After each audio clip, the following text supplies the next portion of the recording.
হযরত সৈয়দ হুমায়ুন কবির ইসলামী সমাজের সম্মানিত আমির।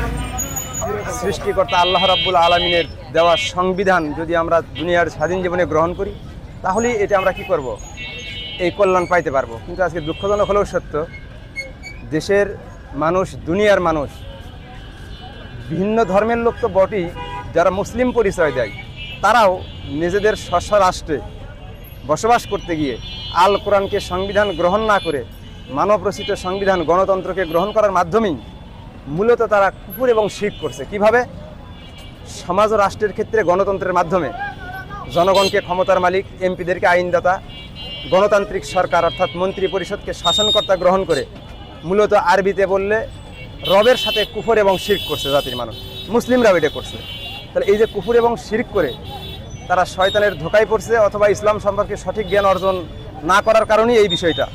তো আমরা জাতির মানুষকে এই মহাসত্যের মেসেজটাই তাদের সামনে উপস্থাপন করার মধ্য দিয়ে আমরা তাদেরকে আহ্বান করতেছি, আপনারা আসুন, মানুষের সার্বভৌমত্ব, আইন বিধান, কর্তৃত্ব ত্যাগ অস্বীকার অমান্য করে সমাজ রাষ্ট্র সহ জীবনের সকল জায়গার জন্য, সকল ক্ষেত্রে আমরা এক আল্লাহর সার্বভৌমত্ব, আইন বিধান, কর্তৃত্ব গ্রহণ করি, অতঃপর ইসলাম গ্রহণ করি। তাইলে আমাদের মুসলিম দাবিটা আল্লাহর কাছে গ্রহণযোগ্য হবে।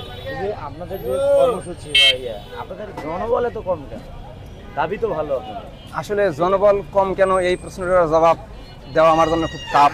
আমরা তো সকলকেই বলতেছি আপনারা আসুন, কিন্তু প্রকৃত অর্থে যারা হেদায়েত চাবে আর আল্লাহ যাদেরকে হেদায়েত দেবে তারাই আসবে। আর হেদায়েত প্রাপ্ত লোকের সংখ্যা আল্লাহ নিজেও বলেছে কম হবে। দুনিয়ায় হেদায়েত প্রাপ্ত লোকের সংখ্যা কি হবে? সবসময়ই কম ছিল, এখনও কমই হবে, তাতে কোনো সমস্যা নাই।